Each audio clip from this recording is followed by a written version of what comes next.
सुंदर प्रतिमा के द्वारा यज्ञपति और परीक्षित को भी सम्मानित किया जा रहा है और सभी कन्याओं को एक एक टिप्पण देकर के सम्मानित किया जाएगा, एक एक टिप्पण देकर के। और सभी संत भगवानों को भी सम्मानित किया जाएगा। बहुत बहुत धन्यवाद। हाँ, बड़े प्रेम के साथ द्वारिका में भगवान कन्हैया रह रहे। धीरे धीरे समय व्यतीत हो रहा है। माताओं बहनों, श्याम सुंदर के जीवन का चरित्र बहुत लंबा है। हरि कथा हरि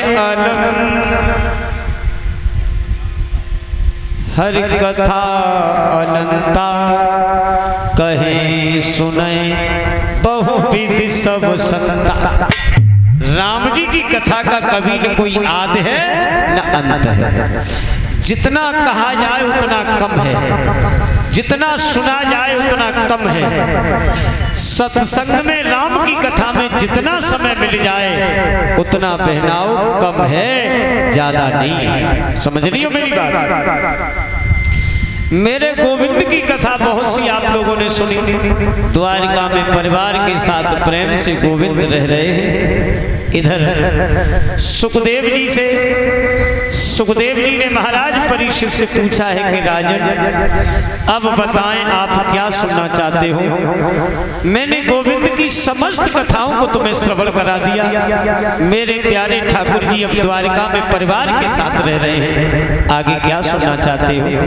परीक्षित जी ने हाथ जोड़ करके कहा, भगवान मैंने सब कुछ सुना है। मैंने एक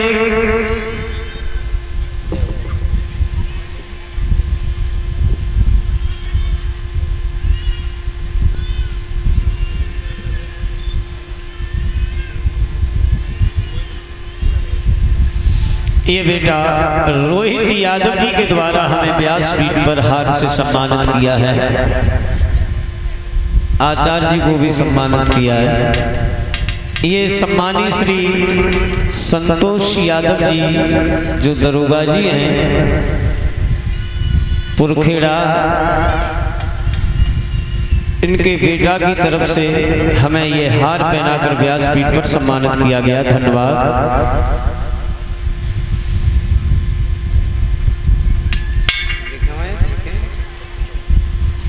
और भंडारे में भी दान किया है। 3100 रुपये भंडारे में दान किए हैं सम्मानी श्री संतोष यादव दरोगा जी की तरफ से। 3100 रुपये भंडारे में। ये कोई लिखिया है या नहीं है? या लिखिया विवेक यादव। बोल वृंदावन बिहारी लाल की। भैया प्रेम से आज द्वारिका में रह रहे हैं। बोले क्या सुनना चाहते हो? कहा मैंने ऐसा सुना है कि मेरे गोविंद बड़े दयालु हैं। जिसके ऊपर दया करते हैं तो इतनी दया करते हैं कि उन्हें स्वयं अपने पन का भी पता नहीं रहता। बड़े दयालु हैं। और एक दया की भगवान ने किसके ऊपर? दया की मेरे प्रभु ने अपने मित्र सुदामा पर। तो परीक्षित महाराज हाथ जोड़ करके कहते हैं कि आप हमें विप्र सुदामा, ब्राह्मण सुदामा की कथा सुनाओ, जो जरा सी दया पर 2 मुट्ठी चावल से मेरे गोविंद ने उसे अपसमान कर लिया। ऐसे मित्र की कथा मैं सुनना चाहता हूँ। तो आप लोग सभी ध्यान देंगे।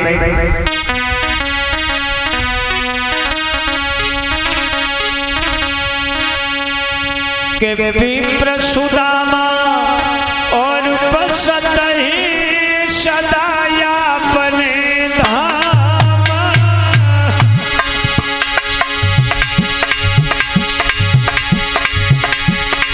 विप्र सुदामा रहते ही सदाया अपने धाम।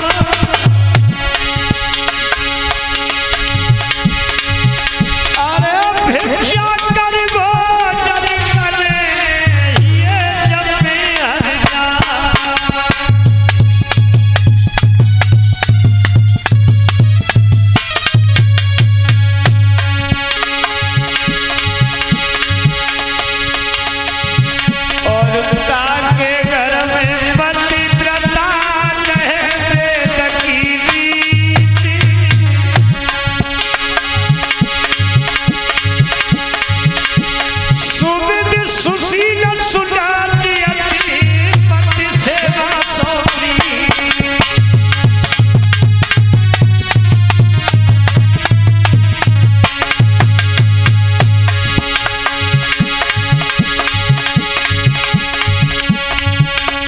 भैया मित्र सुदामा सुनो प्रेम से घर में नहीं रहे।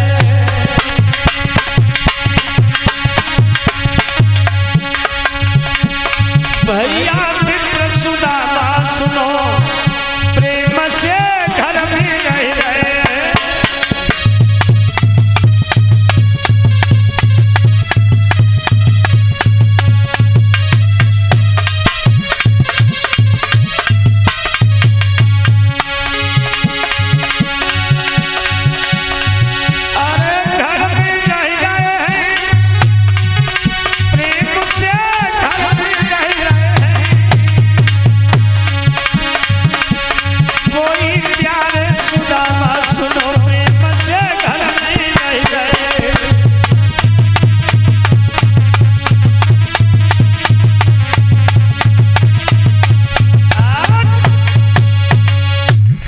जाति के ब्राह्मण हैं सुदामा, घर में है सुशीला नाम की पत्नी, 4 बच्चे हैं सुशीला के उधर से पैदा हुए। सुदामा जी सुशीला के साथ रहते हुए अपना प्रेम से समय बिता रहे हैं। गुरुदेव जी, सभी वर्णों में उच्च वर्ण होता है तो ब्राह्मण वर्ण होता है। बड़ा ध्यान देंगे सभी माताएं। कितने वर्ण हैं हमारे आपके? 4। सबसे उच्च वर्ण क्या है? ब्राह्मण वर्ण। उससे नीचा वैश्य वर्ण, उससे नीचा क्षत्रिय वर्ण, उससे नीचा शूद्र वर्ण। के वर्ण हैं? 4। इन वर्णों में उच्च वर्ण है ब्राह्मण वर्ण। अब मैं आपको ये बता दूं कि चारों वर्णों की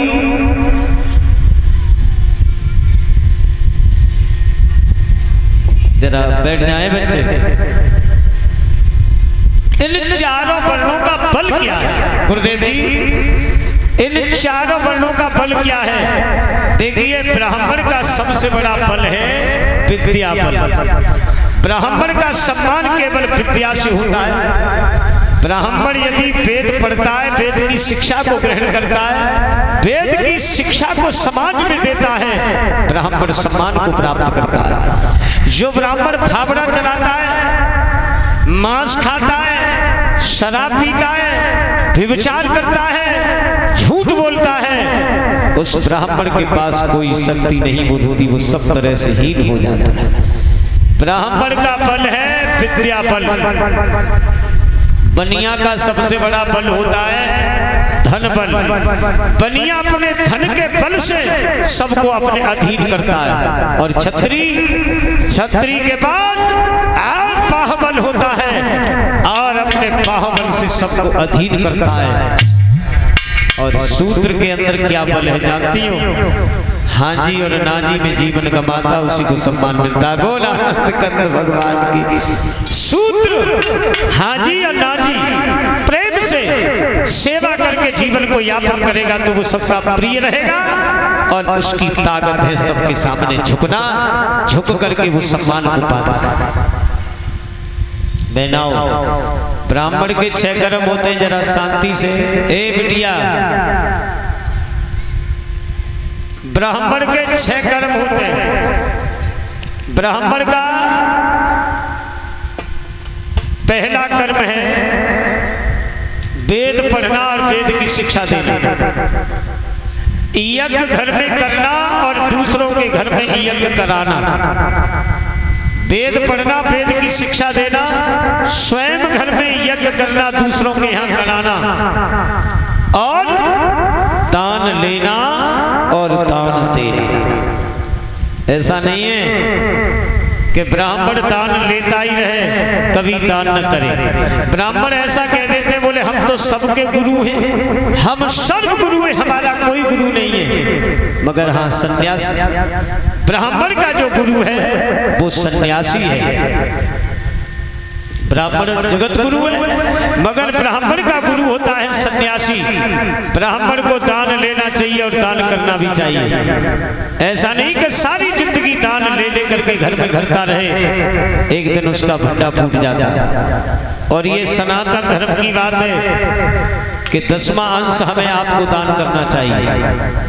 जो लोग जिंदगी में कमाए हुए धन में से 10वां अंश दान नहीं करते, उनका धन साथ नहीं देता है। किसी न किसी मोड़ पर वो धन आपको साथ नहीं देगा, धोखा दे देगा।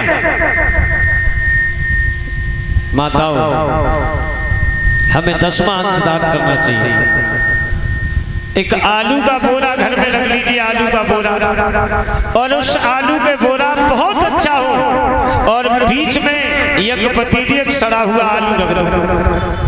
शायद है कि थोड़े से समय में वो पूरा बोरा का बोरा ही ध्वस्त खत्म हो जाएगा। इसी तरह 10वां अंश जो लोग दान नहीं करते, तो वो दान, वो धन सड़े हुए आलू की तरह है। वो 10वां अंश तुम्हारे 90% को बिल्कुल खत्म कर देगा। बोल आनंद कर भगवान की, वो साथ नहीं देगा। इसलिए सुन लीजिए, दान करना सीखिए। दान तुलसी पंचनु के पिए और घटे न सरता नीर, दान किए धन ना घटे जो सहायक रघुवीर। दान करने से कभी धन नहीं घटता है।